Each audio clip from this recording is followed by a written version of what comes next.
নমস্কার দর্শক বন্ধু। গত 11ই মার্চ 2026 থেকে দেবগুরু বৃহস্পতি তিনি মার্গী হয়েছেন। বক্রী অবস্থা থেকে মার্গী যখনই হয়, বৃহস্পতির মতো গ্রহ কিন্তু প্রত্যেকটা রাশির উপর কিন্তু কম বেশি একটা ভালো মন্দ দারুণভাবে কিন্তু প্রভাব ফেলে। যাই হোক, এই যে মার্গী হওয়ার ফলে কোন কোন রাশির কেমন যাবে মিলিয়ে নেবেন, দেখে নেবেন, সুন্দরভাবে কিন্তু কাজ পাবেন। কিনা প্রথমে আসি মেষ রাশি। মেষ রাশি তৃতীয় থাকছে, সুতরাং আপনাদের সমস্ত দিক থেকে কিন্তু যোগাযোগ ব্যবস্থা কিন্তু খুব ভালো হবে। কর্মের যোগাযোগ, নতুন নতুন কর্মে কিন্তু আপনাদের যোগাযোগ আসবে, সুতরাং এই সময়টায় কিন্তু আপনাদের কাজে লাগাতে হবে। যদিও মেষ রাশি শনি সাড়ে সাথী চলছে, কিছুটা হয়তো আপনারাই পাবেন, তা সত্ত্বেও কিন্তু মেষ রাশি ভালো একটা যোগাযোগের জায়গা কিন্তু পাবেন। বৃষ রাশি ওভারঅল ভালো। আর্থিক দিক থেকে, কোনো নতুন প্রতিষ্ঠান করার দিক থেকে যে কোনো সুযোগ আপনাদের কিন্তু প্রচুর আসবে। আর্থিক দিক থেকে বিশালভাবে লাভবান হবেন, কারণ দ্বিতীয় স্থানে থাকছে কিন্তু বৃহস্পতি, সুতরাং ধন স্থানে থাকছে, সুতরাং এই নিয়ে আপনাদের চিন্তা নেই।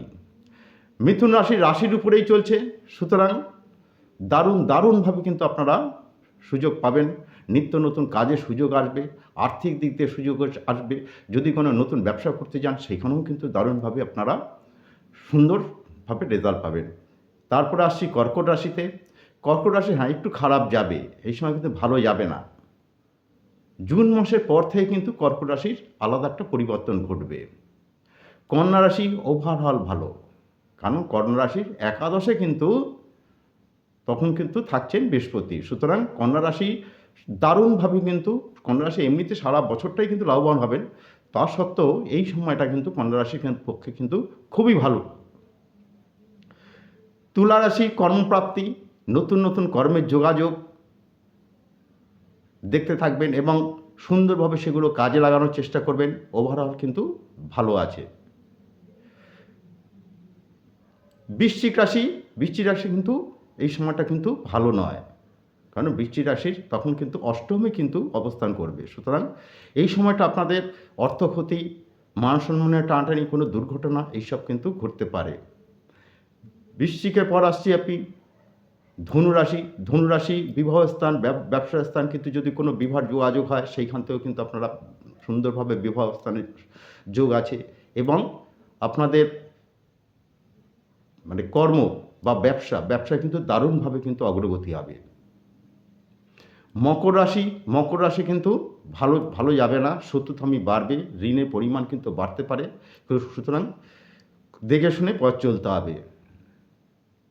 কুম্ভ রাশি কিন্তু দারুণভাবে একটা সুযোগ পাবেন। যদি আপনারা এই সুযোগটাকে কাজে লাগাতে পারেন তাহলে কিন্তু আপনাদের দারুণভাবে একটা চাকরি কিংবা যে কোনো ব্যবসা কিংবা যেখানে আপনারা লেগে আছেন সেখানে, বা মনের কোনো ইচ্ছা দীর্ঘদিনের, সেটাও কিন্তু পূরণ হতে পারে।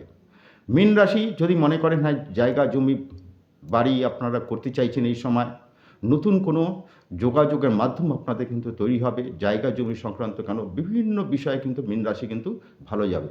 তাই সুতরাং সকলেই ভালো থাকুন। নমস্কার।